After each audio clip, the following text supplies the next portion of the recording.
السلام علیکم ورحمۃ اللہ۔ سوال پوچھا گیا زوال کا وقت کون سا ہوتا ہے، اس کے بارے میں بھی وضاحت فرما دیں، اور یہ بھی بتائیں کہ اکثر لوگ کہتے ہیں زوال کے وقت قرآن کی تلاوت نہیں کرنی چاہیے۔ دیکھیں میرے بھائی، دن بھر میں 3 ایسے اوقات ہیں جن میں مطلق طور پر نماز پڑھنے سے منع کیا گیا ہے۔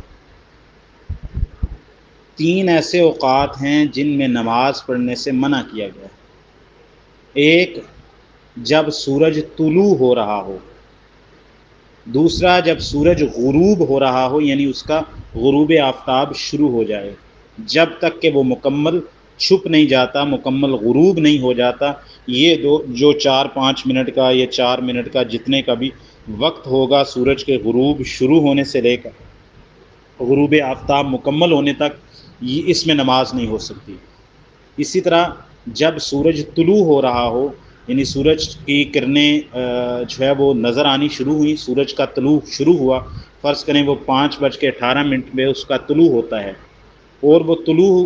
جو ہے وہ جا کے 5:25 پہ مکمل ہوتا ہے، تو یہ جو آپ کے پاس 7 منٹ کا دورانیہ ہوگا جب تک کہ سورج مکمل طور پر اس کی ٹکیا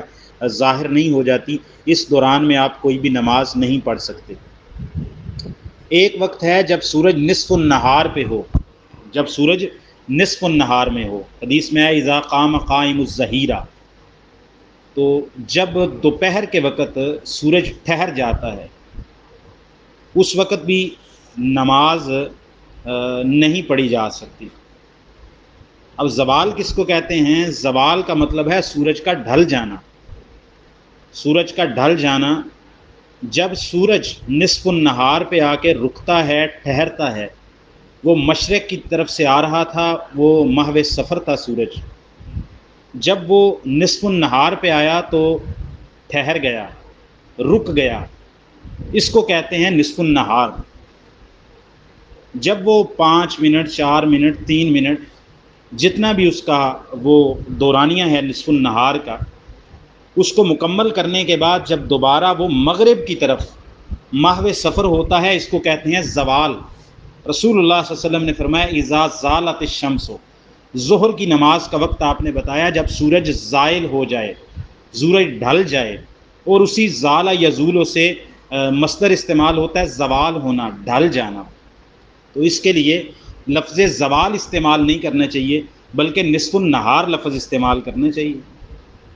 اور یہ زوال سے پہلے کا وقت ہوتا ہے۔ زوال کے وقت تو نماز پڑھنا جائز ہو جاتا ہے، بلکہ ظہر کی نماز کا وقت شروع ہو جاتا ہے جب زوال ہو جائے، جب سورج ڈھل جائے، چاہے وہ ایک جو ہے وہ بال برابر بھی سورج ہل گیا اپنی جگہ سے، اور قیدہ رمحین کے لفظ آتے ہیں حدیث کے اندر، ایک برچھی کے برابر بھی، تو برچھی کی جو نوک ہے اس کے برابر بھی سورج ڈھل گیا، جب زوال ہو جائے تو پھر اس وقت تو ظہر کی نماز کا وقت ہو جاتا ہے۔ لیکن ہمارے عام کیلنڈر میں یا لوگوں کے ہاں یہ معروف ہے کہ زوال کے وقت نماز نہیں پڑھنی چاہیے، بلکہ اس طرح بولنا چاہیے کہ نصف النہار کے وقت جب سورج ٹھہرا ہوا ہوتا ہے، سورج رکا ہوا ہوتا ہے، جب آدھا دن ہو جاتا ہے نصف النہار، اس وقت نماز نہیں پڑھ سکتے، اور جب زوال ہو جائے یعنی سورج ڈھل جائے ایک نیزے کی انی کے برابر بھی، تو اس وقت نماز پڑھنا جائز ہو جاتا ہے، اور ظہر کی نماز کا وقت وہاں سے شروع ہو جاتا ہے۔ یہ ہو گیا زوال۔ اب قرآن مجید پڑھنا کیا ان 3 اوقات کے اندر،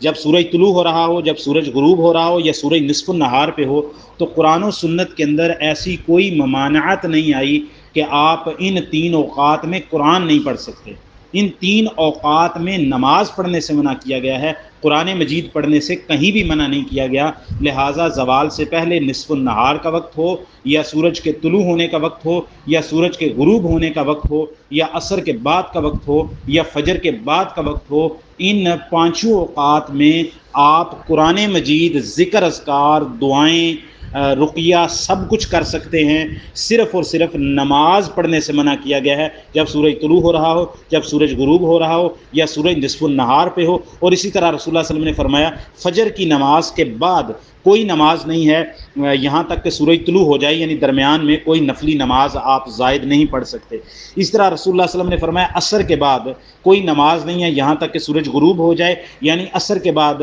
جب سورج زرد ہو جاتا ہے، جب مثل ثانی کے اندر داخل ہو جاتا ہے، تو پھر اس وقت آپ جو ہے وہ کوئی بھی عام نفلی نماز پڑھنے سے احتراز کریں گے، لیکن وہ عصر کے وقت میں زیادہ سختی نہیں ہے۔ عصر کے فوراً بعد اگر بندے کے کوئی سنتے رہی ہوں، جیسے رسول اللہ صلی اللہ علیہ وسلم کی ظہر کی سنتے ایک دفعہ ایک وفد کے آنے کی وجہ سے، مشغول ہونے کی وجہ سے رہ گئیں، تو آپ صلی اللہ علیہ وسلم نے عصر کے بعد ان 2 رکعتوں کو پڑھا تھا، تو اس میں وسعت ہے۔ لیکن جب سورج زرد ہو جائے تو پھر مغرب تک کوئی اور نماز نفل نہ پڑھی جائے۔ لیکن جو سببی نمازیں ہیں جو کسی وقت کے ساتھ خاص نہیں ہیں، اس میں علماء یہ توسع دیتے ہیں، جیسے تحیۃ المسجد ہے، یا تحیۃ الوضو ہے، یا سورج گرہن ہے، یا چاند گرہن ہے، تو یہ جو نمازیں ہیں یہ نمازیں دن بھر میں جب بھی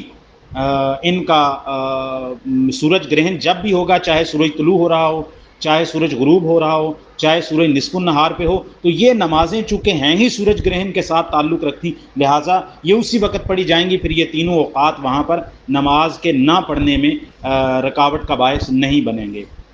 قرآن مجید کی کوئی ممانعت کسی وقت میں بھی نماز یعنی نہیں ہے 3 اوقات کے اندر۔ السلام علیکم۔